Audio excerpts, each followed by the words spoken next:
ခမရတို့ရဲ့လက်တွဲပုံကခမရတို့ဘေးနားမှာထိုင်နေပေမဲ့သူ့ရဲ့မျက်လုံးတွေအပြုံးတွေဟာ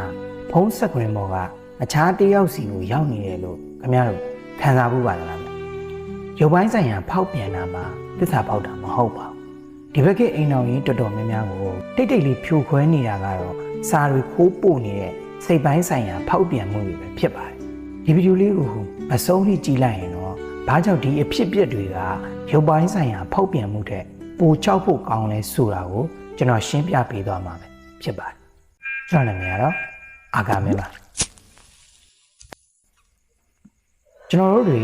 လူမှုကွန်ရက်ပေါ်မှာအချိန်တွေဖြုံးကြပါတယ်။သစိမ်းတွေနဲ့စကားတွေစပြောကြတယ်။အစပိုင်းမှာတော့ရိုးရိုးခင်မင်မှုလို့ခေါင်းစဉ်တက်ကြတာပါပဲ။ဒါပေမဲ့ကိုယ့်ရဲ့လက်တွဲပေါ်ကိုမပြောပြရဲတဲ့လှုပ်ဝက်ချက်တွေဖုံးကွယ်လာရတဲ့အခြေအနေတွေရှိလာပြီဆိုရင်တော့ဒါဟာတစ္ဆာဖောက်ခြင်းရဲ့အစာပြိုးမှုပါပဲ။ကိုယ့်အိမ်တော်မဲစီကနေရတဲ့အချိန်တွေဂယုဆိုင်မှုတွေကိုအခြားတယောက်စီပုံအောပြီးတော့ပေးနေတာဟာကိုထီးလက်ရောက်မကျူးလွန်သေးရင်တော့မှကိုလက်တွဲပေါ်ရဲ့စိတ်နှလုံးကိုအကြီးအကျယ်နာကျင်စေပါတယ်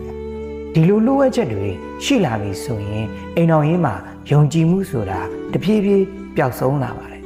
ဖုန်းကိုအမြဲတမ်းလော့ခတ်ထားတာအကြောင်းပြချက်မရှိဘဲနဲ့အွန်လိုင်းမှာအချိန်တွေအကြာကြီးကုန်ဆုံးနေတာဟာယုံကြည်မှုကိုစားသုံးနေတဲ့အစိတ်အတောက်တွေပါအဆိုးဆုံးကတော့ဘာလဲဆိုတာသိလားဗျကိုယ့်အိမ်တော်ဘက်ကဒါကိုရိပ်မိတဲ့အခါငါမှဘာလိုအပ်ချက်တွေရှိနေလို့လဲဆိုပြီးတော့တန်တရားဝင်လာတတ်ပါတယ်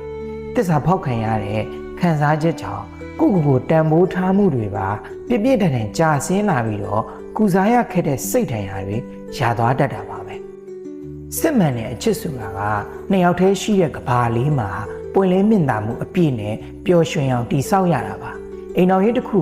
ခိုင်မြဲဖို့ဆိုရင်ပွင့်လင်းမြင့်တာမှုကအသက်ပါပဲဗျအပြင်ကသွေးဆောင်မှုတွေအွန်လိုင်းပေါ်ကဖျားယောင်းမှုတွေကိုကိုယ်တိုင်သတိထားပြီးရှောင်ကျဉ်ဖို့အထူးလိုအပ်ပါတယ်ကိုလုပ်နေတဲ့လုံရက်တစ်ခုဟာကိုယ်အိမ်တော်ပဲရှေ့မှာရဲရဲဝံ့ဝံ့မလုံရဲတဲ့အရာဆိုရင်အဲ့ဒါကိုရက်တန်းကရက်လိုက်တာကအကောင်းဆုံးပါပဲဗျ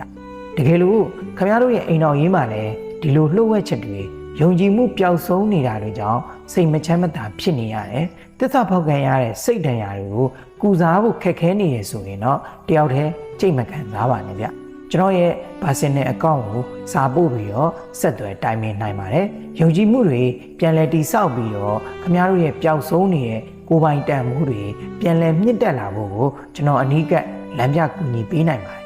ဒီဗီဒီယိုလေးမဆုံးခင်မေးချင်တာလေးတစ်ခုတော့ရှိပါတယ်ဗျခင်ဗျားတို့အမြင်မှာရောစာတွေခိုးပို့နေတာဟာဖောက်ပြန်ခြင်းတစ်မျိုးလို့ထင်ပါသလားအောက်ကကွန်မန့်မှာဆွေးနွေးပြီးသွားကြပါအောင်ဗျအားလုံးပဲတာယာပျော်ရွှင်တဲ့မိသားစုဘဝလေးကိုပိုင်ဆိုင်နိုင်ကြပါစေ